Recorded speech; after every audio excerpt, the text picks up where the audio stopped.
എല്ലാവർക്കും നമസ്കാരം. നമ്മുടെ പുതിയ വീഡിയോയിലേക്ക് എല്ലാവർക്കും സ്വാഗതം. ഇത് ഞാൻ പിള്ളേരുടെ സ്കൂളിൽ പോയതാണ്. മൂത്ത ആൾക്ക് തിരുവാതിരയുടെ പ്രാക്ടീസ് ഉണ്ടായിരുന്നു കേട്ടോ. അപ്പോൾ തിരുവാതിര പ്രാക്ടീസ് ചെയ്യാൻ വേണ്ടിയിട്ട് ഞാനും അച്ഛനും കൂടെ കാത്തൂനെ കൊണ്ടുവിടാൻ പോയതായിരുന്നേ. പിന്നെ യൂത്ത് ഫെസ്റ്റിവലിന് ഇവരുടെ തിരുവാതിരയ്ക്കായിരുന്നു ഫസ്റ്റ് കേട്ടോ. അപ്പോൾ ഇതിൻ്റെ അകത്തൂടെ പാട്ട് കേൾപ്പിക്കാൻ മേലാത്തതുകൊണ്ട് കോപ്പിറൈറ്റിൻ്റെ പ്രശ്നം വരുന്നതുകൊണ്ട് തിരുവാതിര കളിയുടെ ചെറിയ ചെറിയ ക്ലിപ്പിങ്സ് ഇതിൽ കൊടുത്തിട്ടുണ്ട്. അപ്പോൾ ഇവരുടെ തിരുവാതിരയുടെ പാട്ട് ധനുമാസപ്പാലാഴി എന്ന് തുടങ്ങുന്ന ഒരു പാട്ടായിരുന്നു കേട്ടോ.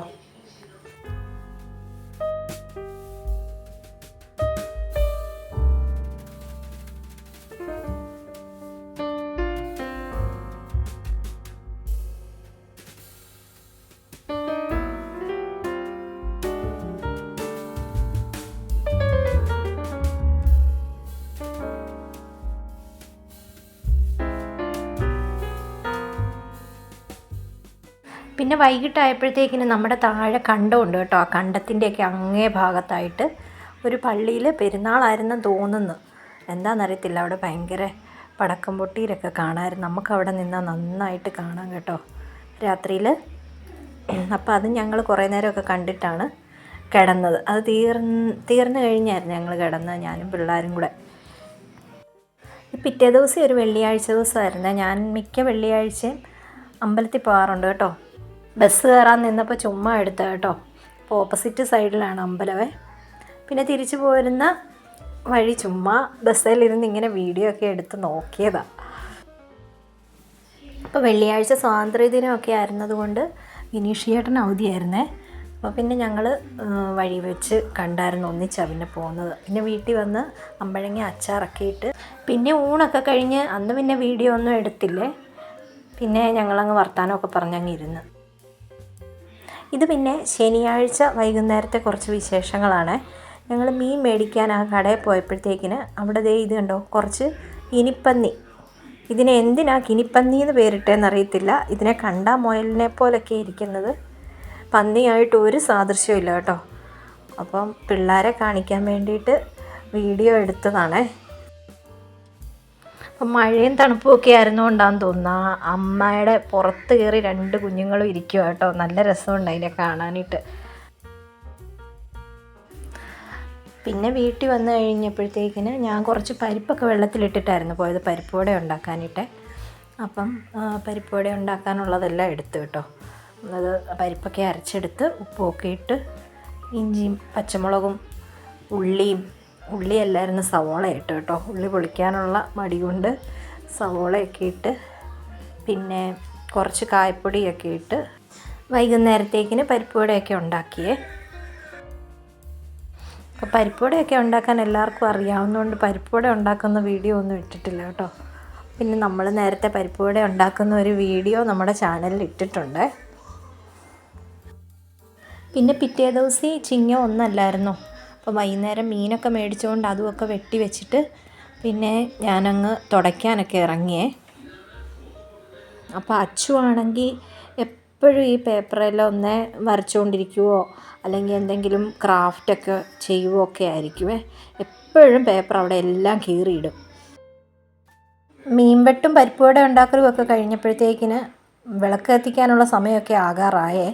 ഞാൻ പെട്ടെന്ന് തുടയ്ക്കാനായിട്ട് തുടങ്ങി കേട്ടോ. അപ്പുറത്തെ സൈഡെല്ലാം തുടച്ചായിരുന്നു. ഇനിയിപ്പോൾ ഈ മുറിയും കൂടെ തുടച്ചാൽ മതി.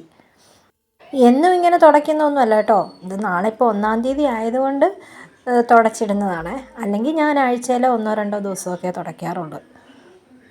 അപ്പോൾ പിന്നെ ഈ തുടയ്ക്കലും കൂടെ കഴിഞ്ഞാൽ എനിക്ക് മീൻ കറിയും കൂടെ വെച്ചിട്ട് പോയി കുളിക്കാം.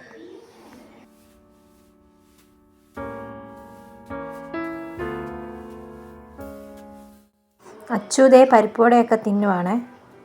അപ്പോൾ അതേ മേശപ്പുറം ഇരിക്കുന്നതുണ്ടോ. പിന്നെ അടുത്ത ട്രിപ്പ് വെട്ടിക്കണ്ടിച്ചിടാൻ തുടങ്ങിയേ. അപ്പോൾ അതേ ഇവിടെ ഒക്കെ നേരത്തെ തുടച്ചിട്ടായിരുന്നേ.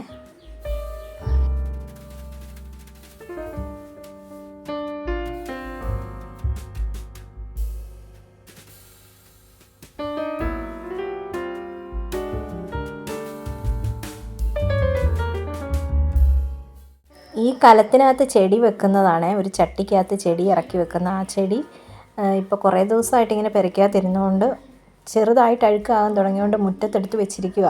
അതിനിപ്പോൾ 2 ദിവസം വെള്ളമൊക്കെ ഒഴിച്ച് സൂര്യപ്രകാശമൊക്കെ കൊണ്ട് കഴിയുമ്പം അതിനെ എടുത്ത് അകത്ത് വെക്കും. അതേ ഇവിടെ എല്ലാം തുടച്ച് വൃത്തിയാക്കി കേട്ടോ. ഇനിയിപ്പം വേറെ പ്രത്യേകിച്ച് പണിയൊന്നുമില്ല. കുളിയെല്ലാം കഴിഞ്ഞ് പിന്നെ വൈകിട്ടത്തെ വിളക്ക് തീരം പ്രാർത്ഥനയൊക്കെ ഉള്ളൂ. അതേ പിറ്റേ ദിവസം രാവിലെ 1-ാം തീയതി നിലവിളക്കൊക്കെ കത്തിച്ച് വെച്ച് ഒരു പ്രാർത്ഥനയൊക്കെ കഴിഞ്ഞ് ഇനി അടുക്കളയിലോട്ട് കയറാൻ പോവുകയാണേ. അപ്പം എല്ലാം 1-ാം തീയതി ഇങ്ങനെ വിളക്കൊന്നും കത്തിക്കാറില്ല. എനിക്ക് പറ്റുന്ന ദിവസമൊക്കെ കത്തിക്കും. പിന്നെ ഇതിപ്പോൾ ചിങ്ങ 1 ആണ്ടുപിറപ്പ് 1-ാം തീയതി ആയതുകൊണ്ട് നിലവിളക്കൊക്കെ കത്തിച്ച് വെച്ച് ഒരു ചെറിയ പ്രാർത്ഥനയൊക്കെ നടത്തിയിട്ട് ഇനി അടുക്കളയിലോട്ട് ചെല്ലട്ടെ കേട്ടോ. നേരത്തെ ഒരു വീഡിയോയ്ക്കകത്ത് ഞാൻ പറഞ്ഞിട്ടുണ്ടായിരുന്നു ഞാൻ കുറച്ച് പാവയ്ക്ക മേടിച്ചായിരുന്നെന്ന്. അത് വാട്ടാൻ വെച്ച് കഴിഞ്ഞാൽ പിന്നെ മഴ തോർന്നിട്ടില്ലെന്നേ. ഞാനിങ്ങനെ ഈ അടുപ്പയിൽ തീയൊക്കെ കത്തിച്ച് കഴിഞ്ഞ് ഈ അടുപ്പിൻ്റെ തീയൊക്കെ പിരിച്ച് കഴിഞ്ഞിട്ട് ഇങ്ങനെ ചൂടത്തിങ്ങനെ വെച്ചേക്കും ഇത്. അതുകൊണ്ട് ഏതായാലും ഇതുവരെ അത് പൂത്തിട്ടൊന്നുമില്ല. ഇനി ഒരു നല്ല വെയിൽ കിട്ടിക്കഴിയുമ്പം ഒന്ന് ഉണക്കിയെടുക്കാം. ഒറ്റ ഒരു വെയിലിനുള്ള ഉണക്കേ ഉള്ളൂ കേട്ടോ. അതേ കാപ്പിക്ക് വെള്ളമൊക്കെ വെച്ച് അതൊക്കെ തിളച്ച്. അപ്പോൾ ഇവിടെ 1-ാം തീയതി ആണേലും മീൻകറി ഇവിടുത്തെ അച്ഛന് നിർബന്ധമാണ് കേട്ടോ. നോൺ വെജാണ് ഇഷ്ടം. അതില്ലെങ്കിൽ കഴിക്കാൻ ഇച്ചിരി ബുദ്ധിമുട്ടാണ്. ഞങ്ങൾക്കിവിടെ മിക്ക ഞായറാഴ്ച ദിവസവും കപ്പ വേവിച്ചതായിരിക്കും. ഇവിടെ പറമ്പിൽ കുറച്ച് കപ്പയൊക്കെ ഉള്ളതുകൊണ്ട് കപ്പ വേവിച്ചത് മീൻകറിയായിരിക്കും. അപ്പോൾ അതേ പിള്ളേർക്ക് വലിയ താല്പര്യം ഇല്ലാത്തതുകൊണ്ട് ഞാനിച്ചിരി ചപ്പാത്തിക്ക് മാവൊക്കെ എടുത്ത് കുഴച്ച് വെച്ചിട്ടുണ്ടായിരുന്നേ. അപ്പോൾ അത് കുഴച്ച് വെച്ചുകൊണ്ട് ഇന്ന് അവർക്ക് കപ്പ വേവിച്ചത് മതിയെന്ന് പറഞ്ഞു. അല്ലെങ്കിൽ സാധാരണ കപ്പ വേവിച്ചതാണെങ്കിൽ പറയും വേണ്ട, അത് വേണ്ട, വേറെ എന്തെങ്കിലും മതിയെന്ന് പറയുന്നതാണ്. ഇന്ന് തന്നെയാണോ ഇന്ന് കപ്പ മതിയെന്നും പറഞ്ഞുകൊണ്ട്. പിറ്റേ ദിവസം ഏതായാലും നല്ല വെയിലുണ്ടായിരുന്നു കേട്ടോ. അതുകൊണ്ട് എൻ്റെ പാവയ്ക്ക എല്ലാം നല്ല പപ്പടം പോലെ ഉണങ്ങി കിട്ടിയിട്ടുണ്ടേ. ഇത് കണ്ടോ, ഞാനിങ്ങനെ ഒരു ഷാൾ ഇട്ട് മൂടി വെച്ച്. അതെന്താണെന്ന് വെച്ചാൽ കഴിഞ്ഞ ദിവസം ഇത് വെയിലത്ത് വെച്ചപ്പോഴത്തേക്കിന് നമ്മുടെ മാടത്തയില്ലേ അത് വന്ന് അത് കൊത്തി തിന്നുന്നതുണ്ട്.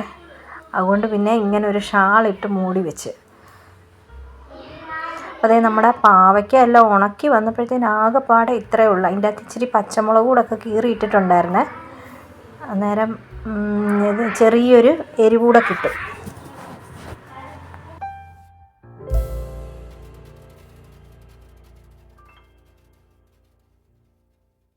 ഇനി പാവയ്ക്ക ഒന്ന് വറുത്ത് കാണിക്കാവേ. ഇത് നമുക്ക് ചോറൊക്കെ ഉണ്ണുമ്പോഴത്തേക്കിന് നമ്മൾ പപ്പടമൊക്കെ കഴിക്കുന്ന പോലെ നല്ല കേട്ടോ പാവയ്ക്ക കൊണ്ടാട്ടം. ഇവിടുത്തെ പിള്ളേർക്ക് ഇഷ്ടമാണ്. നമ്മൾ മേടിച്ച് ഇതുപോലെ കഴുകി ഉണക്കിയൊക്കെ എടുത്തു കഴിഞ്ഞാൽ വലിയ കയ്പ്പ് ഉള്ളതായിട്ട് എനിക്ക് തോന്നാറില്ലേ. ഇതിനിപ്പം കയ്പ്പൊന്നും അധികം ഇല്ല. ചെറിയ ഒരു നേരിയ പാവയ്ക്കയാണെന്നറിയാനും മാത്രം ചെറിയൊരു കയ്പ്പേ ഉള്ളൂ കേട്ടോ.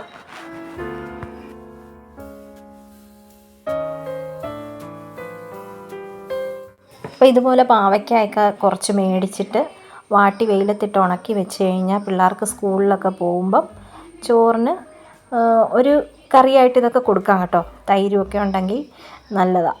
അപ്പോൾ ഇതിനി ഒരു പാത്രത്തിലിട്ട് അടച്ച് വെച്ച് കഴിഞ്ഞാൽ നമുക്ക് ഉച്ചയ്ക്ക് ഊണിനെടുക്കാവേ. അപ്പോൾ ഇന്നത്തെ വീഡിയോ ഇത്രയേ ഉള്ളൂ. അപ്പോൾ വീഡിയോ ഇഷ്ടപ്പെടുവാണെങ്കിൽ ലൈക്ക് ചെയ്യാനും ഷെയർ ചെയ്യാനും സബ്സ്ക്രൈബ് ചെയ്യാനും കമൻറ്റ് ചെയ്യാനും മറക്കരുത്. Thank you for watching.